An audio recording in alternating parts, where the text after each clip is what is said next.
and welcome to Navigating the AI and PII Jungle. This is really about AI in the classroom. You've heard about AI, you know it's out there. You may be wondering, how do you as a school leader or a district leader, how does this impact the classroom? So I have some things that we're going to talk about today and for you guys to explore. So get ready to have some fun. All right. So what we're going to be doing, we're going to first talk about what is the impact of AI on jobs. And this is key because we're trying to prepare our students for what happens after, like right post-secondary. So there is going to be an impact. It's already impacting the job market currently. So how can we best prepare our students for that future, right? And then what is artificial intelligence? Because you may be coming into the session going, I have no idea what that means. And that's okay. And then last, what does this look like in the classroom? And so to go along with our ISTE leader standards, we're going to be talking about some equitable things and citizenship as an advocate, and then being and empowering yourself as a leader. All right. So before we get into generative AI, we do have to kind of talk about the not so fun thing, which is data privacy. You may have noticed in your own school district that certain things that you used to be able to go and buy a digital product, you're now having to kind of jump through some additional hoops. This is because it's really imperative that we ensure that our students' data is protected. We've seen a big increase in cyber attacks across the world, and they're coming after students' accounts because those are the easiest to usually access, and they can use those for years being undetected. So it is imperative that we support this by making sure that we are being good stewards to keep our students' data private. So I have a couple of links here. This is a great one, Trusted Learning Environment Roles by COSIN, and it can tell you what's your role in it. Because you may go, well, I'm not the one making the decisions for what we're purchasing. But if you are, let's say, a principal, here's what your role is in helping to keep that student's data and information private. Okay. Another option here is third-party integration. That just kind of goes over what NCDPI's requirements are for our third-party integration with using additional digital resources. All right. So let's just take a moment. How many of these have you used today or in the last week? Just hold up like fingers. Okay. So typically, most folks are between like 4 to 6. These are all types of artificial intelligence. Artificial intelligence is nothing new. Okay, it's been around since the late 50s. What we've been hearing more about in the last 2 years is generative AI, but all of that works together. And it's really important that we think of artificial intelligence as a computer system to simulate human mental processes. Artificial intelligence is not thinking on its own. Okay, it's not. We're not at Terminator stage yet. None of that. We are simply just saying it's a different type of artificial intelligence with generative AI. So let's go a little deeper. This is a great quote by John Dewey. If we teach today's students as we taught yesterday's, we rob them of tomorrow. And that's really important when we think about the impact of AI. So right now, this report has since been a little bit outdated, but from the World Economic Forum, there's been a 40% increase in demand for AI and machine learning roles in the next 5 years. 1 million jobs globally. So just keep that. You're like, oh, okay, it's increasing. Here is a little bit more in depth. What does that mean? In the next few years, 85 million jobs are expected to be lost due to AI adoption, while 97 million jobs are expected to be created. So these jobs don't even exist yet. And we're having to prepare students because maybe we're preparing them for one of these jobs, the 85 million, and they're not going to be there anymore. So it is really key for us to think about what that looks like. Currently, we have a third of our companies already using Gen AI. You may have seen it. You may have seen your bank start to use it, and you're like, why is this little chatbot there? You're going to see it pop up more. 40% of worldwide job and up to 70% of US jobs will be impacted by Gen AI. This is going to happen. Up to 60% of tasks that could be automated with Gen AI, and 70 to 80% of jobs are now at risk are usually held by women and people of color. So thinking about your student population, this is going to have a direct impact on them. So we've got to make sure that we're preparing them along with these other soft skills where we think about critical thinking, communication, collaboration. They're going to have this knowledge of generative AI. So what does that look like? Well, let's take a little moment. What I want you to do is use your Google skills. We all got them, okay? Use your Google skills, find 3 different definitions of artificial intelligence. And if you had to describe it to an 8-year-old, what would it say? Okay, so you got your definition, right? You try to explain it to an 8-year-old. Well, thinking about generative AI, here's one of the ways that generative AI can help. So I could take this same prompt. That's what this is, a prompt. So instead of a Google search skills, I'm looking for three different definitions. So I can tell ChatGPT, I'm using this model right now, using 3 different definitions of, I'm just going to shorten it, AI. If you had, and describe it to, okay.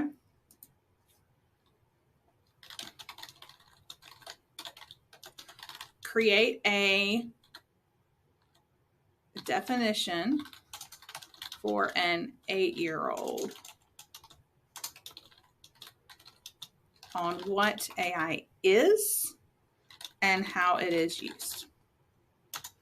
Okay, so there's my prompt. Now, you'll notice I said, and cite these sources. One of the issues that you'll find with some generative AI is that it doesn't always tell you where it's getting the information from.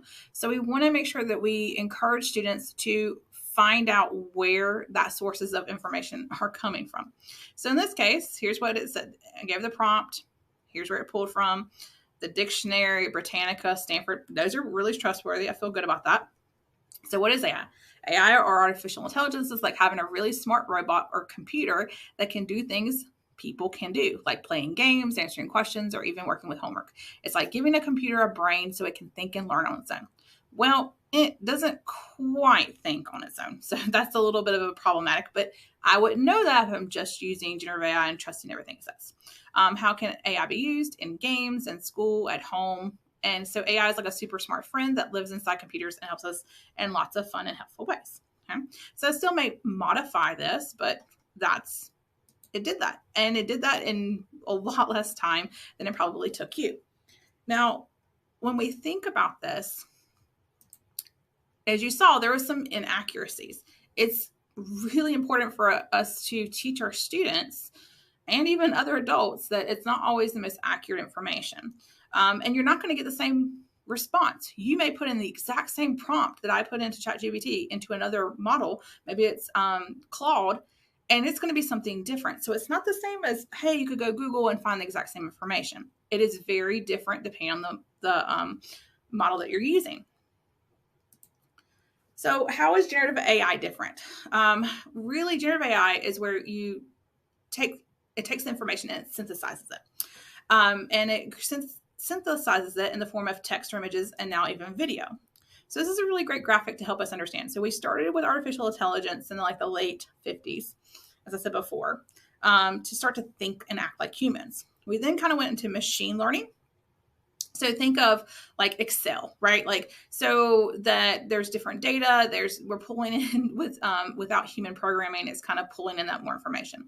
And then we got into deep learning. You probably heard about this, especially with a lot of research studies where they're running lots of different scenarios and pulling that information to, especially like in cancer research and some of these pieces that's really difficult for humans to do that quickly. Deep learning machines can help with that. And this has brought us to now to generative AI. Again, it's nothing new. It's been around for a little over 20 years, but it's become more open source. It's become a lot bigger in the most recent years because it's more readily available. And it's a really fast growing, and it's something that because of how it's programmed, we learn a lot from it. So how can we use AI in education? In North Carolina, thankfully, we have now our DPI was an awesome source of this, but we have our guidelines. You don't have to read all of these, but there's some key pieces here. So when you look at our guidelines for the state, and this is constantly updated, it's a live, living, breathing document. You can look at the table of contents. So you may be looking at like PSU generative AI guidelines. It may be developing them for your school. And maybe looking at the policy. So you can see some of those pieces are here for you to help you through this process. As part of this, when we go back to that data privacy the reason why I started with data privacy is what we have found is a lot of people want to have generative AI be that solution, especially leaders in school. I had a principal one time tell me that they dumped all their check-in data into a specific generative AI model. And like, oh, and it analyzed it for me. I was like, oh my gosh, you put personally identifiable information in. And that's a big no-no, because then you don't know what that AI or that website or they're going to do with that information. Okay. So you hear that, you hear PII. Well, here's what PII is. It's personally identifiable information. So full name, right? Birth date, face, photo, video, audio recording. So think about now that you can take someone's voice and use it. So we got to be careful about what we share out. Home address, right? We were like, oh yeah, you don't put your home address on there.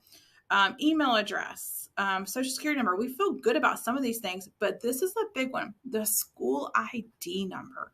How many of us have used that lunch number? Like, oh, it's just your lunch number. Well, that is attached to that student's information for years, and it's used in different ways. So that is all considered PII and cannot be given out to a third party unless we have a full data privacy agreement. So it's really important when we think about using generative AI that we're not putting that PII in there. Okay?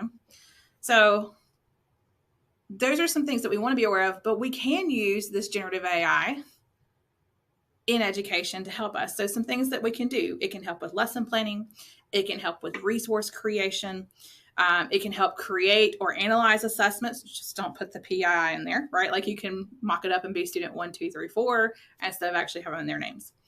It can also help with personalized instruction. So some of the key things here, though, are that teachers should always be the facilitator and not just the observer. What do I mean by that? Well, when we don't think about utilizing AI, it's like climbing up a mountain on a mountain bike. It's hard. You're going to sweat. There's a lot of work. Yes, it can be done, but it tires you out. What we don't want to do is say we have too much reliance on AI, where AI does everything, because it's like riding a motorcycle. Like it can go really fast, but it's super dangerous. We don't actually know if we are where we're at. I've had some teachers talk about, oh, AI is going to grade it all for me. I'm like, well, then how do you know where your students are at? Like that's a problem. So really what we want to think about with generative AI is that using it as a learning partner, like an e-bike. It's going to help us. It's going to alleviate. So I'm not having to pedal as hard. I'm not going to get as sweaty. But I'm still going to have to do some of that work. Okay. So that's a great meet in the middle. Yes, it's a tool to help us, but it's not going to do everything for us. We are still the facilitators of that learning. One of the things that comes through with generative AI is you have to learn how to craft those prompts. This is a really difficult thing for a lot of folks. It's not Google. It's not you just put something in and it comes and shoots it back out. You have to tell it what you want specifically. It's a way of programming, but it's through English words instead of zeros and ones. So just like you saw me do with that, the definition of AI and explain it to like an 8-year-old, I had to be very specific in my prompt. This takes some time to learn. So these are some things that we can help students with because they're going to need to know the skill. Okay. So let's stop talking for a while and have you guys actually try it out. So these are some great resources for teachers. Magic School has ready-made prompts for teachers to use. I will go ahead and tell you most of these are already freemiums, which means they have a free piece and then they have a paid for piece. I have not paid for any of these. So I'm using only the free pieces. But Magic School helps to lesson plan, differentiate, write assessments, provide clear communication. It's that e-bike. It's not doing everything for you, but it's helping you out, making your life a little easier. Another great one is CurryPod. It creates interactive lessons through slide decks and has some really great strategies built in. And you can, again, edit however you want to, but it's saving me time from having to create everything from scratch. So that's a great one. Eduate is very similar to Magic School. You can do some different planning, different objectives here. You can even do gamification. Last one, Diffit. This is really great to differentiate instructional materials, especially text, to different reading levels to help students access them. You'll notice there's a link at the bottom for some additional tutorial how-to things to get started. So let's take about 15, 20 minutes for you guys to explore. All right, welcome back. So how can generative AI help you with students? Well, one of the things I do really like about generative AI is that it can help provide feedback for students quickly. This is great for exit tickets as students are developing their writing skills. What I don't ever use generative AI for is, hey, here's this essay, grade it for me. Okay, doesn't work. But there's some great ones here. So CurryPod, which you'd probably just explored, they have a personalized feedback. I can give it kind of a rating of what I'll accept. This is really great for those short answer responses that teachers don't always have time to give very specific feedback to. So do I do this all the time? No, but maybe I don't have time as an exit ticket out the door. That's perfect. I can see where they are. And AI gave them some specific feedback to help them as well. Magic School has a create AI resistant assignments. That's a really great feature. So take what you already have, but now you can make it a little bit more AI resistant. And we're going to have to adapt a little bit. So let's take a moment to talk about the elephant in the room. I think I've gotten asked more about cheating in the last 2 years than ever before. We're just going to be clear. AI detectors don't work. Just so we're clear. There's not one single one out there that works. There's a high frequency of false positives. You can see news articles about it. There's a lot of discrimination with it about non-native English speakers. And by the way, there's already TikToks on how to get around this. So they just don't work. Don't waste your money on them. So what do you do instead? Have conversations with students. The biggest thing is it's just going to be like Google. When Google first came out, teachers thought, oh, those students are going to cheat. They're going to find all these things. Students will cheat no matter what. They will. That is a natural thing that happens. We need to think about generative AI as a partner in education, right? So if a student goes to a tutor, are they cheating? If a student gets help with their homework from a parent, are they cheating? So students going to generative AI for some help, is that cheating? Now, we may need to tweak how we deliver our assignments, absolutely. But also if we are working with students throughout the writing process, or we're working with them on their own with their projects, we're going to get to see where they're coming from with that. So some things that you can do are, this is from the actual NCDPI guidelines, is tell students up front, hey, you're not going to be able to use any AI use on this at all. To, hey, you can actually use this for a specified task completion. It can be a brainstorming partner. It can be AI assisted editing. Because if you go blanket no AI use, are they using auto correct, like spelling check? That's the type of AI. It can get a little murky. So having these upfront, honest conversations is really beneficial for students. So let's take a moment and explore those resources for students of what they can use AI. So I want to point out a few of them. School AI is a really great one for teachers to create accounts, but students don't have to have accounts. So we're protecting, again, that data privacy. But they've also released how they actually use all the information when students interact with these different types of chats, generative AI chatbots. But it's a really safe place. I encourage you to look at it. Magic School also has a Magic School for students. So you can take a look at that one. And CurryPod, again, they can interact with us without students having an account. So again, data privacy is met there, but it's a great way for them to interact with that live slide deck. The last one I want to show you here is the AI Snapshots Toolkit. You all did actually one of these snapshots earlier when you were Googling definitions of AI. This is put together by AI for AI Education Project. And what I really like about this is these are just really quick bell ringers, and they're subject specific. Now, these are typically for middle school and high school students, but you can click on like math warm-ups, and then find the ones that you like to use. Most of them actually don't utilize any kind of technology. It's more discussion based. So this is a great way to start to have those conversations in the classroom. Okay. So let's take a few minutes for you guys to explore. All right. So now that you've gotten to explore some of those resources for students, you may find some other resources along the way. The things to note as you're looking at generative AI resources for students is, what is the age restriction? What do they do with the student data? Those are key. And then you're going to need to start to think about the bias. There is a bias associated. So where they're pulling from the models for how students are interacting with the generative AI. Where's it getting the information from? So if companies are not really upfront with that, you may be a little bit wary. Okay, so those are just some things to note. All right, so what's next? What do teachers and students need to know about generative AI? How do you as a school leader help support that? Is it by, obviously your district may have a vision, or you're planning on getting your vision and guidelines for your district? Is it that you have some teachers who are already using that you can have them share out? Is it that you're a lead teacher and you like to share those out, so you need to talk to your principal? What are those things? And thinking about planning for students. So we know they need to have some of this information to prepare for post-secondary, whatever that looks like for them. But how can we help them? So think about that AI literacy piece. All right, thank you guys. Hope you got something new from this session.